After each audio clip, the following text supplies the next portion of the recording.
સૌરાષ્ટ્રના અંતરિયાળ અને સારી આવક ધરાવતા મંદિરોને નિશાન બનાવવામાં આવતા ભાવનગર એલસીબીએ આવા જ બે શાતીર ચોરને ઝડપી પાડ્યા છે। આ ચોરોએ 100 થી વધુ મંદિરોને નિશાન બનાવ્યા, 100 થી વધુ મંદિરોને લૂંટી લીધા।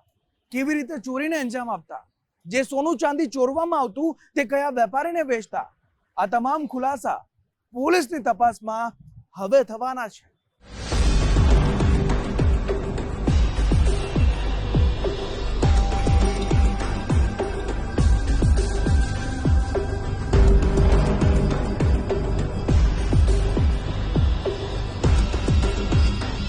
હરીફાઈના યુગમાં વિદ્યાર્થીઓથી લઈ ધંધાર્થીઓ તેમજ ખેડૂતોથી લઈ નોકરિયાતો સૌ કોઈ ઓછા વત્તા અંશે પરેશાન છે।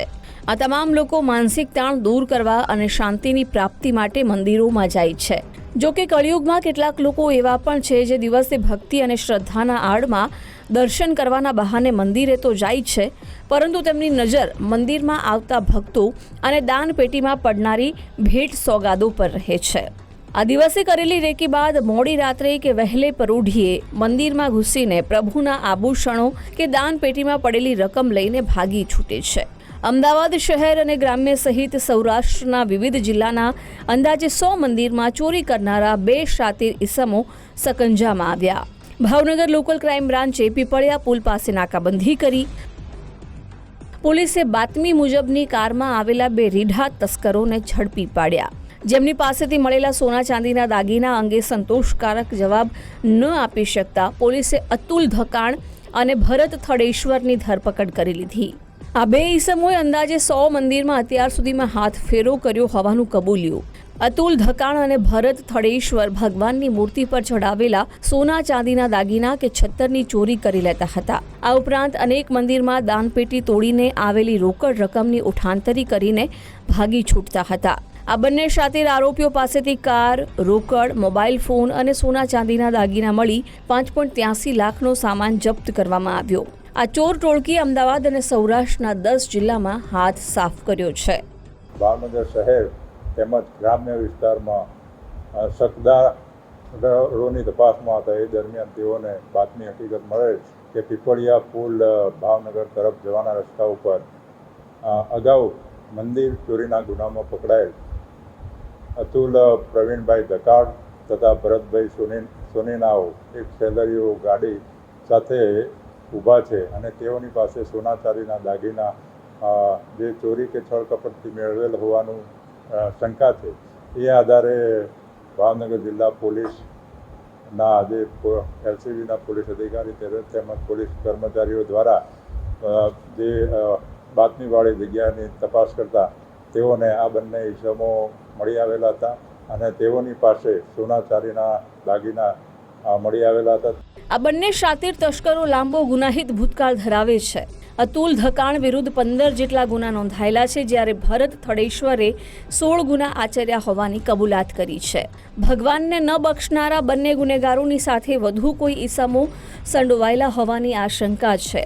વળી આ બંને ઈસમો ભગવાનના સોના ચાંદીના આભૂષણો કે છત્તર સહિતનો સામાન કોઈ ચોક્કસ જ્વેલર્સને વેચતા હોવાની શક્યતા પણ નકારી શકાય નહીં। ભાવનગર લોકલ ક્રાઇમ બ્રાન્ચે બંને તસ્કરોના રિમાન્ડ મેળવી અનેક મુદ્દે પૂછપરછ કરશે।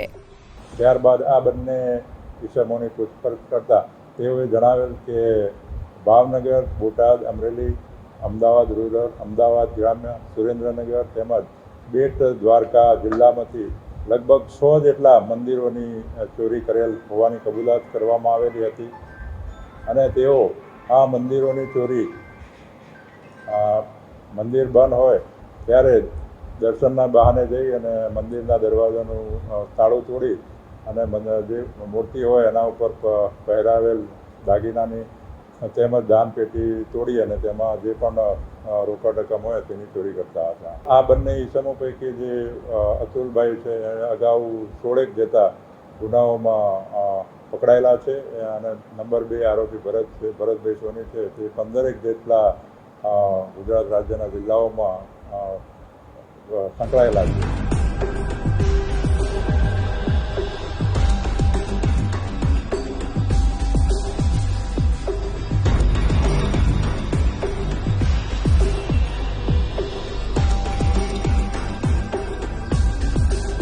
અતુલ ઢકાણ અને ભરત થળેશ્વરે અમદાવાદ શહેર, અમદાવાદ ગ્રામ્ય સહિત સૌરાષ્ટ્રના ભાવનગર, અમરેલી, સુરેન્દ્રનગર, બોટાદ, રાજકોટ અને દેવભૂમિ દ્વારકા જિલ્લાના અંતરિયાળ અને ઓછા જાણીતા મંદિરોને ટાર્ગેટ કર્યાનું કબૂલ્યું છે. આ તસ્કરો સુમસામ અને રહેણાંક વિસ્તારથી દૂર આવેલા તેમજ રાત્રે પૂજારી કે ચોકિયાત ન હોય તેવા મંદિરોને જ ટાર્ગેટ બનાવતા હતા. આ બંને આરોપીઓનો ચોરી ઉપરાંત અન્ય કોઈ ગંભીર ગુના ન આચર્યા હોવાનું પ્રાથમિક પૂછપરછમાં જણાવ્યું છે. કૃણાલ બારડ, ગુજરાત ફર્સ્ટ, ભાવનગર.